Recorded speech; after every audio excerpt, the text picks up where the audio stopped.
തൃശൂർ നഗരസഭയിലാണ് ഈ പ്രതിഷേധം നടക്കുന്നത്. കഴിഞ്ഞ ദിവസം 10-21 വയസ്സുള്ള ഒരു ചെറുപ്പക്കാരൻ കോർപ്പറേഷൻ റോഡിലെ കുഴിയിൽ വീണ് മരിച്ച സംഭവം ഉണ്ടായി നമ്മൾ കണ്ടതാണ്. അതിലാണ് ഇപ്പോൾ ചുവപ്പ് നിറമൊക്കെ ദേഹത്തെ ചാർത്തിക്കൊണ്ടുള്ള പ്രതിഷേധം നടക്കുന്നത്. കഴിഞ്ഞ ദിവസവും മേയർക്കെതിരെ വലിയ രീതിയിലുള്ള പ്രതിഷേധമുണ്ടായിരുന്നു. ആ MG റോഡിലൂടെ ബൈക്കിൽ യാത്ര ചെയ്യുന്ന സമയത്ത് കുഴി കണ്ടപ്പോൾ കുഴി വെട്ടിച്ച സമയത്ത് ആ ബൈക്കിൽ നിന്ന് വീഴുന്നു. അത് കഴിഞ്ഞ് ലോറി കയറിയാണ് ആ യുവാവിന് ജീവൻ നഷ്ടമായത്. ഗോകുൽ VS വിവരങ്ങളുമായി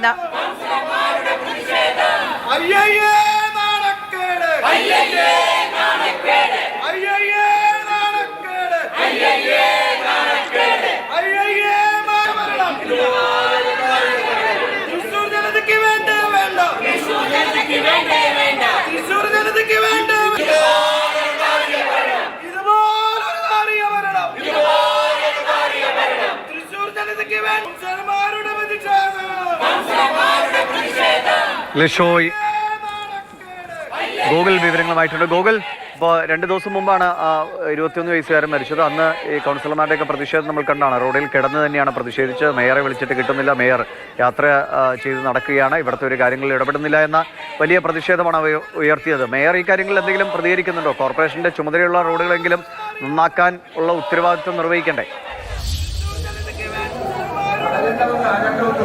തീർച്ചയായും അതൊരു വളരെ പ്രധാനപ്പെട്ട വിഷയമാണ്. ഇപ്പോൾ തൃശ്ശൂർ നഗര കോർപ്പറേഷനിൽ പ്രതിഷേധം നടക്കുകയാണ്. അത് പ്രതിഷേധം ഏതെങ്കിലും തരത്തിലുള്ള ഒരു ബഹളം ആ രീതിയിലല്ല, മറിച്ച് ഈ പ്രതിപക്ഷ കൗൺസിൽ അംഗങ്ങൾ അവർ പ്രതീകാത്മകമായി ശരീരത്തിൽ രക്തം പുരട്ടിയ ശേഷമാണ് ഈ കോർപ്പറേഷനിലെ ഇന്നത്തെ കൗൺസിലിൽ പങ്കെടുക്കുന്നത്. അതേസമയം തന്നെ ഇത്തരത്തിൽ എത്രയോ ജീവനുകൾ ഈ PWD റോഡിലും അതോടൊപ്പം തന്നെ കോർപ്പറേഷൻ റോഡിലും ഒക്കെ പൊലിയുന്നു. കഴിഞ്ഞ ദിവസം ഒരു ജീവൻ പൊലിയുന്ന സംഭവം ഉണ്ടായി. ഇന്നലെ ഒരു പരിക്ക് പറ്റുന്ന വൃദ്ധ ദമ്പതികൾക്ക് പരിക്ക് പറ്റുന്ന സാഹചര്യം ഉണ്ടായപ്പോൾ ഈ സാഹചര്യത്തിലാണ് ഇങ്ങനെ ഒരു പ്രതിഷേധവുമായി പ്രതിപക്ഷം വരുന്നത്.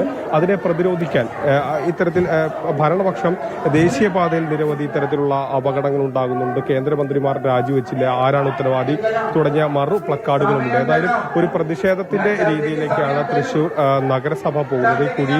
കുഴിയിലെ വിഷയത്തിൽ വീണ്ടും ഈ തൃശൂർ കോർപ്പറേഷൻ അതിന്റെ കൗൺസിൽ യോഗം വീണ്ടും ഒരു പ്രതിഷേധം അല്ലെങ്കിൽ ആ രീതിയിലേക്ക് കാര്യങ്ങൾ നീങ്ങുകയാണ്.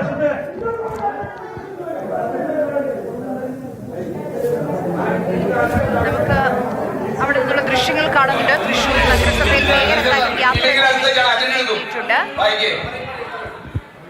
കോർപ്പറേഷന് ഭാരം വരുന്ന 23,49,831 രൂപയുടെ ഒരു കരാർ ഇലക്ട്രിസിറ്റി ബില്ല് മാതൃഭൂമി റൗണ്ട് അബൌട്ടുമായി വന്നിരിക്കുകയാണ്.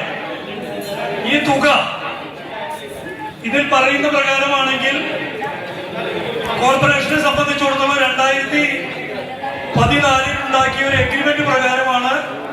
അതായത് സംസാരിക്കുന്നതുമായി ബന്ധപ്പെട്ട വിഷയങ്ങളെല്ലാം മേയർക്കെതിരെ അപ്പോഴും വലിയ പ്രതിഷേധം ഉയർത്തിക്കൊണ്ട് പ്രതിപക്ഷ അംഗങ്ങൾ അവിടെ തന്നെ തുടരുന്നുണ്ട്. നമുക്ക് ആ ദൃശ്യങ്ങളിൽ കാണാൻ കഴിയും. എഴുന്നേറ്റ് നിന്ന് പ്രതിഷേധിക്കുകയാണ്. പ്ലക്കാർഡുകൾ ഉയർത്തി, ബാനറുകൾ ഉയർത്തി, ചുവന്ന ഇങ്ക്, അത് ഒരു പ്രതീകാത്മകമായി ചുവന്ന നിറത്തിലുള്ള ചോരയെ സൂചിപ്പിക്കാൻ വേണ്ടി ആ വസ്ത്രത്തിലൊക്കെ ഇതാക്കിക്കൊണ്ടാണ് പ്രതിപക്ഷത്തിന്റെ പ്രതിഷേധം ഇപ്പോൾ ഉയർന്നുകൊണ്ടിരിക്കുന്നത്. ഇനി നമുക്കറിയുന്നത് മേയർ MK വർഗീസ് ഇതുമായി ബന്ധപ്പെട്ട് എന്തെങ്കിലും സംസാരിക്കുമോ എന്നുള്ള കാര്യമാണ്. നിലവിൽ അദ്ദേഹം സംസാരിക്കുന്ന കാര്യം വൈദ്യുതി ബില്ലുമായി ബന്ധപ്പെട്ട മറ്റൊരു വിഷയമാണ്. കരാർ 2014 ഉണ്ടാക്കിയ ഒരു കരാറുമായി ബന്ധപ്പെട്ടാണ് അദ്ദേഹം സംസാരിക്കുന്നത്. മലയാള മനോരമ പഠിക്കുന്നുണ്ട്, ഔഷധിയുടെ ഉണ്ട്, അങ്ങനെ നിരവധി പേർ ഭീമയുടെ ഒക്കെ ഉണ്ട്. ഇവിടെയൊക്കെ അത് പണിയാനുള്ള ചിലവും അതിന്റെ ആവർത്തന ചെലവുകളും വഹിക്കുന്നത് അതാത് സ്ഥാപനങ്ങൾ തന്നെയാണ്. അപ്പോൾ ഇതിനെ സംബന്ധിച്ചിടത്തോളം ഇത്തരത്തിലൊരു കൗൺസിലർമാരുടെ പ്രതിഷേധം പുറത്തു നടന്നിരുന്നു. തുടർന്ന് ഇപ്പോൾ കൗൺസിലിൽ സംസാരിക്കുകയാണ്. അഴിമതി ആരോപണങ്ങളാണ് നഗരസഭയ്ക്കെതിരെ കൗൺസിലർമാർ ഉന്നയിക്കുന്നത്. നേരത്തെ പ്രതിഷേധത്തിൽ പങ്കെടുത്ത ആളുകൾ അതേ നിറങ്ങൾ ചാർത്തിയ വസ്ത്രവുമായി തന്നെയാണ് ഇപ്പോൾ യോഗത്തിൽ പങ്കെടുത്തുകൊണ്ടിരിക്കുന്നത്. ഇത് സംബന്ധിച്ച് കൗൺസിൽ തീരുമാനം പുനഃപരിശോധിക്കണമോ സർക്കാർ അംഗീകാരത്തിന് സമർപ്പിക്കണമോ എന്നത് സംബന്ധിച്ച വിഷയമാണ് ഈ കൗൺസിൽ ചർച്ച ചെയ്യുന്നത്. അപ്പൊ നമ്മളെ സംബന്ധിച്ചിടത്തോളം അറിയാം, ഇത് ഒരാൾക്ക് മാത്രമായി കൗൺസിലിനെതിരെയുള്ള ആരോപണമാണ് ഇപ്പോൾ പ്രതിപക്ഷ കൗൺസിലർമാർ ഉന്നയിക്കുന്നത്. അപ്പൊ അന്നത്തെ ഒരു തീരുമാനം ഇത് പൂർണ്ണമായും ഒരു അഴിമതിയുടെ ഭാഗമാണ്.